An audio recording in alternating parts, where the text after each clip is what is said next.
കാശ്മീരിൽ വെടിവെച്ചവൻ മതതീവ്രവാദിയാണ്, മതവിശ്വാസിയല്ല.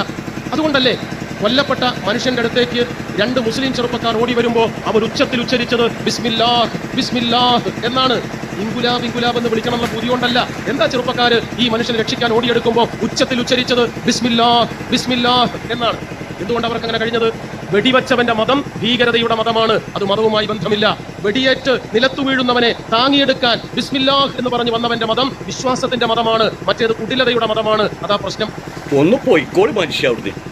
ഇവിടെ ഈ പേരും പറഞ്ഞാണ്ട് മുസ്ലിങ്ങളെ 10 ചീറ്റും വിളിച്ച് അവരേറ്റ് ചെറിയൊരു കലാപം ഉണ്ടാക്കി എങ്ങനെങ്കിലും 10 വോട്ട് നേടിക്കാണ്ട് ബീഹാറിൽ എങ്ങനെ ജയിച്ചു കയറാന്നുള്ള പ്ലാനും പദ്ധതിയിട്ട് പോകുമ്പോഴാണ് മൂപ്പരെ വകപ്പാവുന്ന ക്ലിയറാക്കാൻ വന്നത്. ബിസ്മില്ലാ ബിസ്മില്ലാ എന്ന് വിളിച്ചോന് ഇസ്ലാം മത വിശ്വാസി, വെടിവെച്ചോന് ഇസ്ലാം മത വിശ്വാസിയല്ല. ഇതൊക്കെ ക്ലിയറാക്കാൻ വന്നിക്കാൻ മൂപ്പര്. നമ്മളിപ്പോൾ എങ്ങനെങ്കിലൊക്കെ ഒന്ന് മറിച്ചാണ്ട് ഉരുട്ടി എങ്ങനെ ബീഹാറിൽ ജയിക്കാൻ വല്ല പദ്ധതി നോക്കിയെടുക്കുക. അതിൻ്റെ കൂടെ മൂപ്പരതൊരു ക്ലിയറാക്കരുത്.